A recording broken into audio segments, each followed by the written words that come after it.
Le gouvernement a engagé de nombreuses réformes dans le domaine du handicap, mais beaucoup d'inquiétudes subsistent chez les acteurs et les familles. 6 mois se sont écoulés depuis la promulgation de la loi relative à la liberté de choisir son avenir professionnel, dont l'ambition était, entre autres, de garantir un parcours plus fluide aux personnes handicapées. 6 mois plus tard, l'impact de la profonde refonte de l'OETH n'est pas connu. Les directeurs des ZAT n'ont pas caché la crainte que leur inspirait cette réforme, qui présente pour eux le risque d'une diminution de leur carnet de commandes. Qu'en est-il des concertations et des décrets d'application relatifs à ce texte ?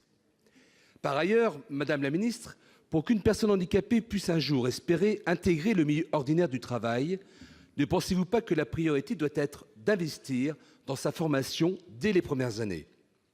Malgré les efforts entrepris, les annonces contenues dans le projet de loi pour une école de la confiance, le statut des AVS et des AESH n'est toujours pas clarifié.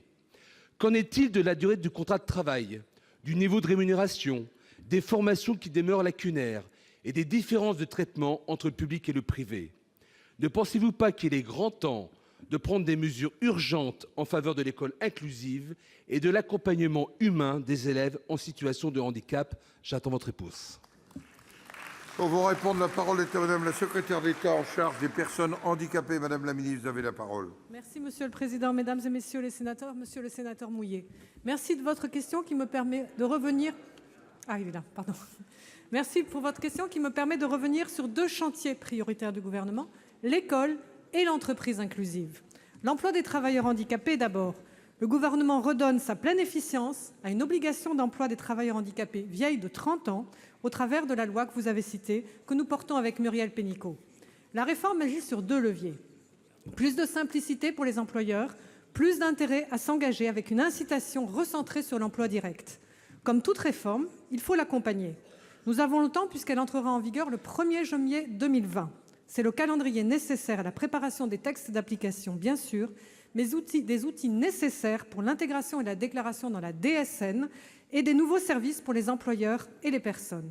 Les concertations sont également engagées pour définir les nouvelles modalités de valorisation de la sous-traitance auprès du travail du secteur protégé et adapté. L'intention du gouvernement est très claire. C'est celle de continuer de valoriser le recours aux ESAT et aux entreprises adaptées qui jouent un rôle majeur dans les parcours d'emploi de 150 000 travailleurs handicapés. Avec une méthode, le partenariat que nous avons entendu renforcer au travers de l'engagement conclu le 12 juillet dernier avec l'UNEA, l'UNAPI et l'APF France Handicap. Il va permettre la création de 40 000 emplois dans les entreprises adaptées d'ici à 2022 avec un soutien public porté à 500 millions d'euros. Voilà du concret. Du concret encore, c'est ce que nous apportons aux accompagnants des élèves en situation de handicap, que nous avons pleinement associé à la concertation que nous avons portée avec Jean-Michel Blanquer ensemble sur l'école inclusive. La fin de la précarité d'abord, avec l'arrêt, dès la prochaine rentrée, du recours au contrat aidé sur ces emplois. Enfin, source de trop de ruptures pour les élèves et les accompagnants. Oui, plus d'accompagnants, monsieur le sénateur, et seulement des AESH, recrutés sur de vrais emplois publics, des emplois en dur, d'une durée minimale de 3 ans, renouvelable une fois, c'est le droit commun. Une vraie formation ensuite, des accompagnants comme des enseignants, comme prévu par les dispositions du projet de loi pour une école de la confiance que vous serez bientôt amenés à examiner. Comme nous l'avions annoncé avec Jean-Michel Blanquer, la première lecture a permis d'enrichir un chapitre complet dédié au renforcement de l'école inclusive. Je sais compter sur votre action pour continuer de progresser. Merci. Monsieur Mouillet. Madame la ministre, merci pour votre réponse technique, mais je voudrais simplement vous rappeler la méthode bien connue du gouvernement en matière de concertation. Car souvent, les acteurs sont mis devant le fait accompli au moment des conclusions. Et donc, la vigilance est nécessaire, notamment pour toutes les associations qui sont concernées. Concernant les AVS et notamment maintenant les AESH, nous sommes dans une période où, au cours du grand débat, on parle beaucoup de pouvoir d'achat et de fin de mois difficiles. Soyons vigilants notamment sur les aspects de précarité, car beaucoup de ces employés, aujourd'hui, vivent avec moins de 700 € par mois.